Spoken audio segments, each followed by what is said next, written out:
In 1985, in the month of September, on the 12th day of September, a young man robbed our office. I used to have the best office east of the Niger.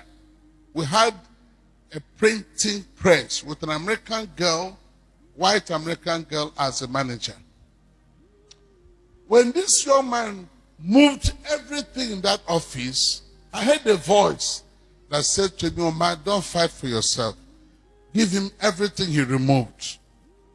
I told God, that's not how we operate in this country. And God asked me to shut up my mouth and obey him. So I said to the young man, take everything you have removed and go with them. They are now yours.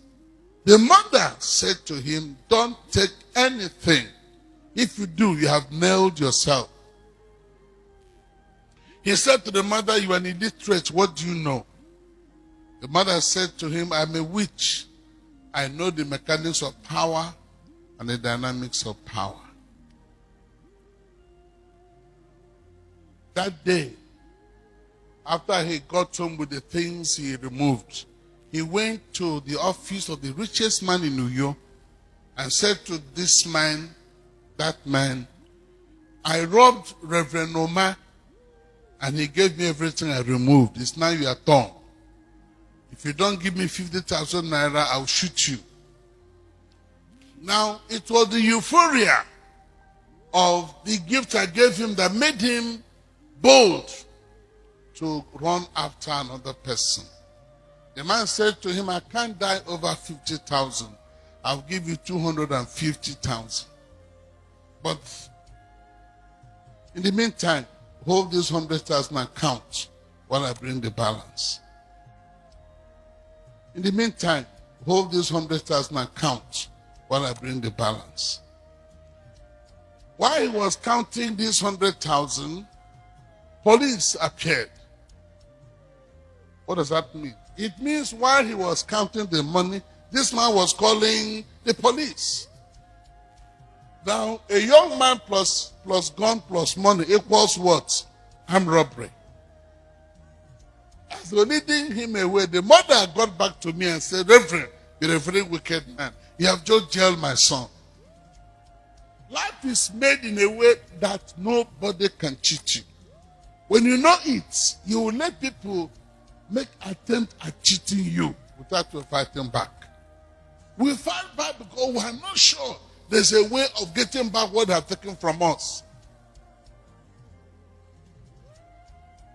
A year and 6 months after, the mother came and said to me, lay your hand on my lap and pray that my son be released. I told her, I know the meaning of laying my hand on your lap. I'll not lay my hand there, but I'll just pray, Father, wherever this boy is, release him. I don't know whether you understand this principle I've just shared now. That same day, the chief judge of r0bbed State went to Uyo prison and said, anybody awaiting trial for more than 1 year, you are now free. And the boy was set free. The mother came back and asked him, didn't I tell you you're a wicked man? You nailed my son, now you have released my son. What am I saying? We were driving to Ibadan through Owerri on a road when a man drove into our 4-day-old car and bashed the 2 doors. I came out and inspected the damage and said to my driver, can we continue? He said, no, sir. This man must repair this car. Oh God, do you know him? He said, no. You know quarrel with him? He said, why are you fighting him? Come on. This battle is being fought at a higher level. Let's go. He told me he will not drive that car. But the chief of the village came out and said to the watching crowd, anybody you can damage his car this way, I will not fight. I will not say anything. That person has somebody who fights for him. When that person comes, nobody shall be found alive in this village. He asked them to block my way. He said to me, slap this young man, kick him. I want you to learn a very powerful lesson. When somebody calls you an idiot, don't tell him your mother is an idiot, your sisters are all idiots, everyone from your village is an idiot. I'm a witness. Just go your way. Heaven will take over and fight for you. Which one do you prefer? The good news is when God sends an angel to slap your enemy, no Nigerian policeman will ever arrest the angel. Will they? No. They can't even blame it on you. Has anybody learned anything new today? Raise your hand, let me. I'm sure you must have been told. The driver who killed my children and my cousins was never prosecuted. Young men from my village went to the police station and said to the DPO, if they are not prosecuted, we shall burn down this police station. The DPO drove to my house and said, Oma, I'm in trouble. I told him, you are not in any trouble.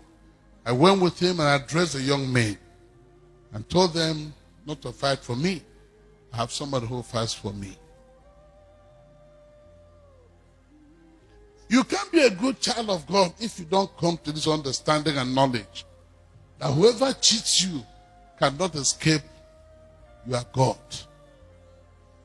Even if your husband walks out on you and runs after other girls, one of your children will grow up to be a husband to you and will take care of you more than any man can take care of his wife. That's how life is made. If a girl jilts you and sacks you, for any reason, don't worry. God will bring a better girl to take her place and make your life more comfortable, more pleasurable, and more successful. Are you here? That's why God said we should forgive. Forgive. Forgive. Now stand up and say to two persons beginning today, I will forgive whoever wrongs me.